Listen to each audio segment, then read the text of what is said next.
Hi guys, welcome back to my channel. So ಇವತ್ತು ಇವಾಗ 2024ಗೆ ನಾವೆಲ್ಲರೂ ಕಾಲಿಟ್ಟಿದ್ದೀವಿ. ಸೊ ಎಲ್ಲರಿಗೂ ಹ್ಯಾಪಿ ನ್ಯೂ ಇಯರ್. ಸೊ ಈ ನ್ಯೂ ಇಯರಿಂದ ನಿಮ್ಮ ಎಲ್ಲ ಕೆಲಸಗಳಲ್ಲೂ ಸಕ್ಸಸ್ ಸಿಗಲಿ, ಹಾಗೆ ಯಾವುದಾದ್ರೂ ಡಿಲೇ ಆಗಿರೋ ಕೆಲಸಗಳಿದ್ದರೆ ಎಲ್ಲನೂ ಸಕ್ಸಸ್ಫುಲ್ ಆಗಲಿ, ಮುಗಿಲಿ ಅಂತ ಕೇಳ್ಕೊತೀನಿ ದೇವ್ರ ಹತ್ರ.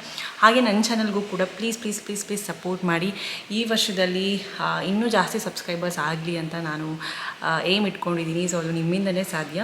ಸೊ ಹಾಗಾಗಿ ವೀಡಿಯೋಸ್ನೆಲ್ಲ ಶೇರ್ ಮಾಡಿ, ಲೈಕ್ ಮಾಡಿ. ಸೊ ಇದರಿಂದ ರೀಚ್ ಆಗುತ್ತೆ ಆ್ಯಂಡ್ ಸಬ್ಸ್ಕ್ರೈಬರ್ಸ್ ಕೂಡ ಬೇಗನೆ ಆಗ್ತಾರೆ. ಸೊ ಇದೊಂದು ಹೆಲ್ಪ್ ನನಗೆ ಮಾಡಿ ಅಂತ ಹೇಳ್ತೀನಿ. ಸೊ ಹಾಗೆ ನ್ಯೂ ಇಯರ್ ಸ್ಪೆಷಲಾಗಿ ಒಂದು ಡಿಫ್ರೆಂಟ್ ವೀಡಿಯೋ ಮಾಡಿದ್ದೀನಿ. ಸೊ ಏನಂದರೆ ರೀಕ್ರಿಯೇಟೆಡ್ ಸೀನ್ಸ್.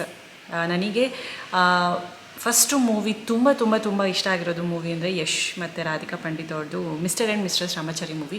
ನಾನು ಇವಾಗಲೂ ನೋಡ್ತಾನೆ ಇರ್ತೀನಿ, ಎಷ್ಟು ಸಲ ನೋಡಿದ್ದೀನಿ ಲೆಕ್ಕನೇ ಇಲ್ಲ, ದಿನ ನೋಡಿದ್ರೂ ಬೇಜಾರಾಗೋದಿಲ್ಲ, ಅಷ್ಟು ಇಷ್ಟ ಆ ಮೂವಿ. ಸೊ ಅದರಲ್ಲಿ ಕೆಲವೊಂದು ಸೀನ್ಸ್ನ ನಾನು ತೊಗೊಂಡು ರೀಕ್ರಿಯೇಟೆಡ್ ಅಂದರೆ ಬಾಯ್ ವರ್ಷನ್, ಗರ್ಲ್ ವರ್ಷನ್ ಈ ಥರ ಮಾಡಿದ್ದೀನಿ. ಸೊ ನಾನೇನು I am not that much actor, ನನಗೇನು ಅಷ್ಟೊಂದು ಆ್ಯಕ್ಟಿಂಗ್ ಏನು ಬರಲ್ಲ. ಸೊ ಸುಮ್ಮನೆ ಅವ್ರು ಹೇಳಿರೋ ಡೈಲಾಗ್ಸ್ನ ಹೇಳಿದ್ದೀನಿ. ಸ್ವಲ್ಪ ನ್ಯೂ ಇಯರ್ಗೆ ಡಿಫ್ರೆಂಟ್ ಆಗಲಿ ಇರಲಿ ಈ ವಿಡಿಯೋ ಅಂತ. ಆಮೇಲೆ ಯಾರೂ ನಗಬೇಡಿ. ಹ್ಯಾಟ್ ಎಲ್ಲ ಹಾಕ್ಕೊಂಡಿದ್ದೀನಿ ಸ್ವಲ್ಪ ಬಾಯ್ ಲುಕ್ ಬರಲಿ ಅಂತ, ಇಲ್ಲಾಂದರೆ ಬಾಯ್ ಲುಕ್ ಬರೋದಿಲ್ಲ. ಇನ್ನು ಯಶ್ ಅವರು ಫಾರ್ಮಲ್ಸ್ದು ಪ್ಲೇನ್ ಶರ್ಟ್ಸ್ ಎಲ್ಲ ಹಾಕೋತಾರಲ್ಲ, ಸೊ ಆ ಥರದ್ದೇ ಒಂದಿತ್ತು ನನ್ನ ಹತ್ರ, ಗ್ರೇ ಕಲರ್, ಅದನ್ನೊಂದು ಹಾಕ್ಕೊಂಡಿದ್ದೀನಿ. ಸೊ ಈ ಥರ ಕೆಲವೊಂದು 4-5 ಡೈಲಾಗ್ಸ್ ಕಾನ್ವರ್ಸೇಷನ್ಸ್ನ ತೊಗೊಂಡಿದ್ದೀನಿ ಚೂಸ್ ಮಾಡಿ. ಸೊ ಅದನ್ನು ಸುಮ್ಮನೆ ಡೈಲಾಗ್ ಹೇಳೋದು ಅಷ್ಟೇ. ಸೊ ಅವ್ರ ಥರ ಹೇಳಿದ್ನಲ್ಲ, ಆ್ಯಕ್ಟಿಂಗ್ ಅಷ್ಟೊಂದು ಏನಿಲ್ಲ, ಜಸ್ಟ್ ಸುಮ್ಮನೆ ನಿಮಗೆ ಎಂಟರ್ಟೈನ್ಮೆಂಟ್ಗೋಸ್ಕರ ಮಾಡಿದ್ದೀನಿ. ಸೊ ಹೇಗಿದೆ ಅಂತಲೂ ನನಗೆ ಕಮೆಂಟ್ ಸೆಕ್ಷನಲ್ಲಿ ತಿಳಿಸಿ. ಆಮೇಲೆ ನಗಬೇಡಿ ಯಾರು. ಫಸ್ಟ್ ಟೈಮ್ ನಾನು ಈ ಥರ ಟ್ರೈ ಮಾಡಿದ್ದು, ಡಿಫ್ರೆಂಟಾಗಿ ಇಲ್ಲಿ ನ್ಯೂ ಇಯರ್ ಸ್ಪೆಷಲ್ಗೆ ಅಂತ ಒಂದು ಡಿಫ್ರೆಂಟ್ ವೀಡಿಯೋ ಮಾಡಿದ್ದೀನಿ. ಹೋಗಿ ನೋಡ್ಕೊಂಡು ಬನ್ನಿ ಆ್ಯಂಡ್ ಶೇರ್ ಮಾಡಿ. ಇಷ್ಟ ಆದರೆ ಪ್ಲೀಸ್ ಒಂದು ಲೈಕ್ ಮಾಡಿ, ಕಮೆಂಟ್ ಮಾಡಿ. ಮತ್ತು ಇನ್ನೂ ಎಲ್ಲ ಸಬ್ಸ್ಕ್ರೈಬ್ ಮಾಡ್ಕೊಂಡಿಲ್ಲ, ಬೇಗ ಸಬ್ಸ್ಕ್ರೈಬ್ ಮಾಡ್ಕೊಳ್ಳಿ.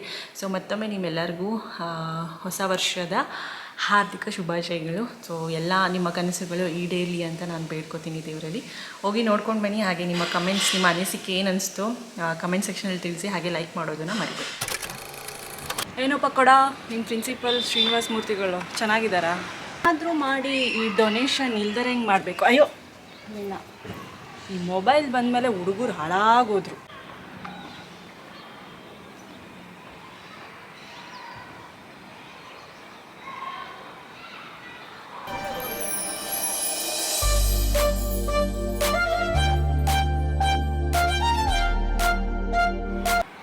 ಪಕ್ಕಾ ಕನ್ನಡದ ಹುಡುಗಿ, ಮುಖದಲ್ಲಿ ಆ ಕಳೆ ನೋಡೋ.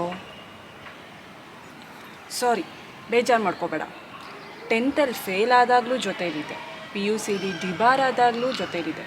ಆದರೆ ಇಂಥ ಹುಡುಗಿ ಮುಂದೆ ನೀನಿರಬಾರ್ದು.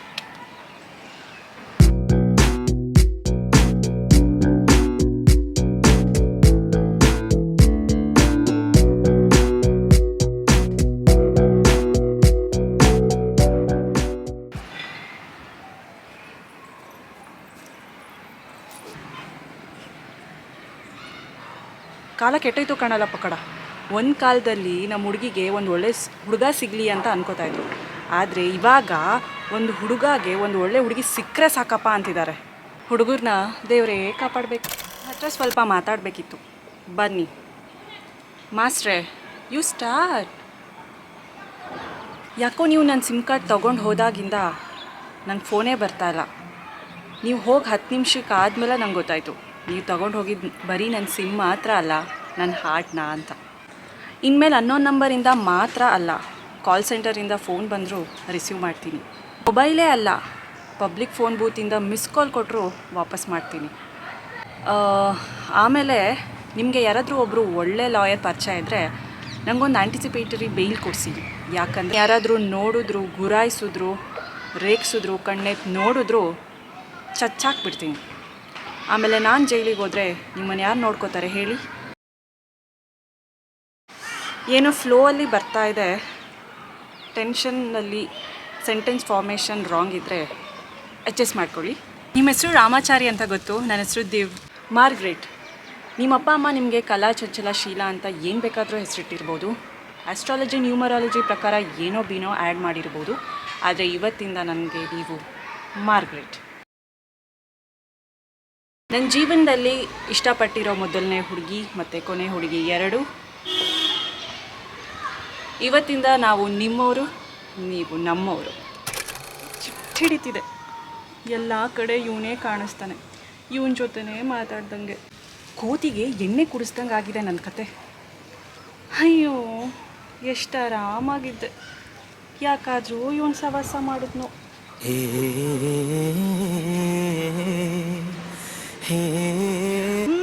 ಡಿಸ್ಟರ್ಬ್ ಮಾಡ್ಬೇಡ, ಹೋಗು. ಓ ಇಷ್ಟೊಂದು ಲೆವೆಲ್ಲಾ? ಪರವಾಗಿಲ್ಲ ಬಿಡು, ಈ ಮಿಸ್ಟರ್ ಡಿಸೈರಬಲ್ಗೆ ಬೇಜಾನ್ ಜನ ಹುಡುಗಿರು ಬೀಳ್ತಾರೆ. Hello, excuse me girls. ಹೇ ಇರು ಇರು ಇರು, ನೀನು ನಿಜವಾಗ್ಲೂ ಬಂದಿದ್ಯಾ? ಏಯ್, ಡೌಟ್ ಇದ್ದರೆ ನಮಗೆ ನಾವು ಜಿಗಿಡ್ಕೋಬೇಕು, ಬೇರೆಯವ್ರಿಗೆ ಮಾಡೋದಲ್ಲ. ಓ ಮೈ ಗಾಡ್, ನೀನು ನಿಜವಾಗ್ಲೂ ಬಂದಿದ್ಯಾ? ನನಗೆ ನಂಬಕ್ಕೆ ಆಗ್ತಾ ಇಲ್ಲ. ಅದಕ್ಕೆ ನಾವು ರಾತ್ರಿ ಊರು ಬಿಟ್ಟು ಸಾಲ್ಗವ್ರ ಥರ ಓಡ್ ಬಂದಿದ್ದು. ಅಯ್ಯೋ ನನಗೆ ನಂಬಕ್ಕೆ ಆಗ್ತಾ ಇಲ್ಲ. ನಿನ್ನನ್ನು ಬಿಟ್ಟು ನನಗೆ ಒಂದಿನ ಕೂಡ ಇರೋದಕ್ಕಾಗಲ್ಲ ಅಂತ ನನಗೆ ನಿನ್ನೆನೇ ಗೊತ್ತಾಗಿದ್ದು. ಐ ಆಮ್ ಸಾರಿ ಮಾರ್ಗಿ, ಅವತ್ತು ಕೋಪದಲ್ಲಿ ಏನೇನೋ ಮಾತಾಡ್ಬಿಟ್ಟೆ. ನಿನ್ನ ಬರ್ತಡೇನ ನಾನು ಮರ್ತಿರ್ಲಿಲ್ಲ ಮಾರ್ಗಿ. ಅವತ್ತು ನಿಜವಾಗ್ಲೂ ನಾವು ಅಪ್ಪಂಗೆ ಹುಷಾರಿರಲಿಲ್ಲ. ಹೌದಾ? I am so sorry. ಇವಾಗ ಅಪ್ಪ ಹೇಗಿದ್ದಾರೆ? ಪರವಾಗಿಲ್ಲ. ಟೆನ್ಷನಲ್ಲಿ ಕೋಪದಲ್ಲಿ ಆಗಿದ್ದು ಆಗೋಯ್ತು. ಇವಾಗ ನಾವು ಮೊದಲಿನ ಥರ ಇರೋಕ್ಕಾಗಲ್ಲ. ಕಾಲೇಜ್ ಮುಗಿತಾ ಬಂತು, ನಮ್ಮ ಪ್ರಯಾರಿಟೀಸ್ ಕೂಡ ಚೇಂಜ್ ಆಗಬೇಕು. ಅಮ್ಮಂಗೆ ನಿನ್ನ ಮೇಲೆ ಒಳ್ಳೆ ಒಪಿನಿಯನ್ ಇಲ್ಲ, ಅದು ನಿನಗೂ ಗೊತ್ತು. ನಮ್ಮ ಪ್ರೀತಿ ಒಪ್ಪಿರಲಿಲ್ಲ. ನಿನ್ನ ಚೇಂಜ್ ಮಾಡ್ತೀನಿ ಅಂತ ನಾನು ಅವ್ರನ್ನ ಕನ್ವಿನ್ಸ್ ಮಾಡಿದೆ. ಅವ್ರು ಯಾವತ್ತೂ ನನ್ನ ಮೇಲೆ ಕೈ ಮಾಡಿರಲಿಲ್ಲ. ನಿನ್ನಿಂದ ನನಗೆ ಎಷ್ಟು ಅವಮಾನ ಆಯಿತು ಗೊತ್ತಾ? ನಿನ್ನಿಂದ ನಮ್ಮ ಮನೇಲಿ ಡೈಲಿ ಜಗಳ ಆಗ್ತಿದೆ. ಹಿಂಗಿದ್ರೆ ಆಗಲ್ಲ, ಚೇಂಜ್ ಆಗಬೇಕು. ನನಗೋಸ್ಕರ, ಅಮ್ಮನಿಗೋಸ್ಕರ, ನಮ್ಮ ಫ್ಯೂಚರ್ಗೋಸ್ಕರ. ನೋಡು ರಾಮಾಚಾರಿ, ನನ್ನ ಕಸಿನ್ಗೆ ಹೇಳಿದ್ದೀನಿ, ಅವ್ನ ಕಂಪ್ನೀಲಿ ನಿನಗೆ ಒಂದು ಒಳ್ಳೆ ಕೆಲಸ ಕೊಡಿಸ್ತಾನೆ. ಅವನು ಯಾವನೇ ನಂಗೆ ಕೆಲಸ ಕೊಡೋದಕ್ಕೆ? ಏನೇ ನೀನು ನಂದೇ ತಪ್ಪು ಅಂತ ಮಾತಾಡ್ತಾ ಇದೆಯಾ? ನಿನಗೆ ನನ್ನಿಂದ ಹಿಂಸೆ ಆಗ್ತಿದೆ, ಅವಮಾನ ಆಗ್ತಿದೆ ಅಂದರೆ ಬಿಟ್ಟುಬಿಡು. ಜನ ಕೇಳ್ತಾರೆ ಅಂತ ನಾನು ಬದುಕೋಕ್ಕಾಗಲ್ಲ. ಸಿಂಗಲ್ ಆಗಿದ್ದರೆ ಲವರ್ ಇಲ್ವಾ ಅಂತಾರೆ, ಲವರ್ ಇದ್ದರೆ ಮದುವೆ ಯಾವಾಗ ಅಂತಾರೆ. ಬ್ರೇಕಪ್ ಆದರೂ ಕೇಳ್ತಾರೆ, ಡಿವೋರ್ಸ್ ಆದರೂ ಕೇಳ್ತಾರೆ. ನಾವು ಚೆನ್ನಾಗಿದ್ರೂ ಮಾತಾಡ್ತಾರೆ, ನಾವು ಚೆನ್ನಾಗಿಲ್ಲ ಅಂದರೂ ಮಾತಾಡ್ತಾರೆ. ಕೇಳೋರ್ಗೋಸ್ಕರ ಬದುಕೋಕ್ಕಾಗಲ್ಲ. ನಮಗೆ ಹೆಂಗೆ ಬೇಕೋ ನಾವು ಹಂಗೆ ಬದುಕೋಬೇಕು. ಏನೋ ಸಿಗ್ರೆಟ್ ಬಿಟ್ಬಿಡು, ಎಣ್ಣೆ ಕಮ್ಮಿ ಮಾಡು ಅಂದರೆ ಯೋಚಿಸ್ಬೋದು. ಅದು ಬಿಟ್ಟು ಇವತ್ತು ನಿಮ್ಮ ಅಮ್ಮನಿಗೋಸ್ಕರ, ನಾಳೆ ನಿಮ್ಮ ಅಪ್ಪನಿಗೋಸ್ಕರ, ನಾಳೆ ಇನ್ಯಾವನಿಗೋಸ್ಕರ ನನ್ನ ಚೇಂಜ್ ಆಗು ಅಂದರೆ ನೀನು ಇಷ್ಟಪಟ್ಟಿದ್ದ ರಾಮಾಚಾರಿ ನಿಂಗೆ ಸಿಗೋದಿಲ್ಲ. ಕಳ್ಕೊತಿದ್ದೀನಿ ಅಂತ ಭಯಕ್ಕೆ ನಾನು ನಾಟಕ ಆಡಬೇಕಾಗುತ್ತೆ ಅಷ್ಟೇ. ಅದೇ ನಿಜ ಅಂದ್ಕೊಂಡು ನೀನು ಖುಷಿಯಾಗಿರ್ಬೇಕಾಗುತ್ತೆ ಅಷ್ಟೇ. ಆ ನಾಟಕದ ಬದುಕು ನನಗೆ ಬೇಕಾಗಿಲ್ಲ. ನಿನ್ನ ಪ್ರಕಾರ ನಾನು ಹೇಗಿರಬೇಕು? ಓಹೋ, ನಿಮ್ಮಮ್ಮ ಹೇಳಿದ ಥರ ನಿಮ್ಮಪ್ಪ ಕೋಲೆ ಬಸವನ ಥರ ನಾನು ಕೂಡ ತಲೆ ಅಲ್ಲಾಡಿಸ್ತಾನೆ ಇರಬೇಕಾ? ನಿಮ್ಮಪ್ಪನ ಬಗ್ಗೆ ಮಾತಾಡೋಕ್ಕೆ ನಿನಗೆ ಯೋಗ್ಯತೆ ಇಲ್ಲ. ಫಸ್ಟು ನೀನು ಸರಿ ಇದೆಯಾ ಅಂತ ನೋಡ್ಕೊ. ನೀನು ಒಳ್ಳೆ ಸ್ಟೂಡೆಂಟ್ ಆಗಲಿಲ್ಲ, ಅಪ್ಪ ಅಮ್ಮ ಹತ್ರ ಒಂದು ಒಳ್ಳೆ ಮಗ ಅನ್ನಿಸ್ಕೊಳ್ಳಿಲ್ಲ, ಯಾರ ನಿನ್ನ ಹೆಸರನ್ನ ಉಳಿಸ್ಕೊಂಡಿದ್ಯಾ? ನೀನು ಇಷ್ಟು ಚೀಪ್ ಅಂತ ಗೊತ್ತಿದ್ರು ಹೋಗಿ ನಿನ್ನ ಹತ್ರ ನಾನು ಮಾತಾಡ್ತಿದ್ದೀನಲ್ಲ, ನೀನು ಈ ಜನ್ಮದಲ್ಲಿ ಸರಿ ಹೋಗಲ್ಲ. ತಪ್ಪು ಮಾಡಿದರೆ ತಾನೇ ಸರಿಪಡಿಸ್ಕೊಳ್ಳೋಕ್ಕೆ. ಸ್ವಾಭಿಮಾನ ಅಂತ ಬಂದರೆ ಅಪ್ಪನ್ನೇ ದೂರ ಮಾಡ್ಕೊಂಡಿರೋನು ನಾನು. ಕೇಳಿಸ್ಕೊ, ನಾನಿರೋದೇ ಹಿಂಗೆ, ನನ್ನ ದಾರಿಲೇ ನಾನು ಬದುಕೋದು. ರಾಮಾಚಾರಿ ಬೇಕು ಅಂದರೆ ಹಿಂಗೆ ಒಪ್ಕೋತಿರ್ಬೇಕು, ಇಲ್ಲ ಅಂದರೆ ಹೋಗ್ತಾ ಇರೋ. ಹೋಗ್ತೀನಿ, ಇನ್ಯಾವತ್ತೂ ನಾನು ನಿನಗೆ ಮುಖ ತೋರಿಸಲ್ಲ. ನಾನು ಹೋದ್ಮೇಲೆ ನಿನಗೆ ಗೊತ್ತಾಗುತ್ತೆ ನನ್ನ ಬೆಲೆ ಏನು ಅಂತ. ಇವಾಗ ನಾನು ನಿನಗೆ ಹೇಳೋದು ಹುಚ್ಕನ್ಸು ಅನಿಸ್ಬೋದು.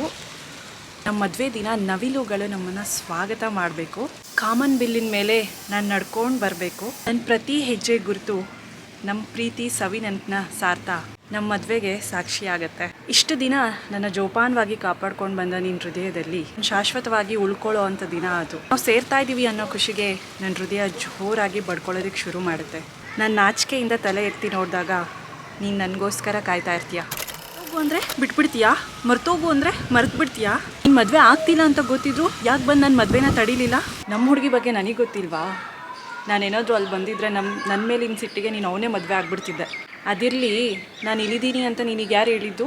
ಈ ದುರ್ಗದಲ್ಲಿ ರಾಮಾಚಾರಿ ಎಲ್ಲಿರ್ತಾನೆ ಅಂತ ಈ ಮಾರ್ಗ್ರೇಟ್ಗೆ ಗೊತ್ತಿರಲ್ವಾ? ಮಿಸ್ ಆಗ್ತೀಯಾ ಅಂದ್ಕೊಂಡೆ, ಮಿಸ್ಸಸ್ ಆಗಿಬಿಟ್ಟೆ.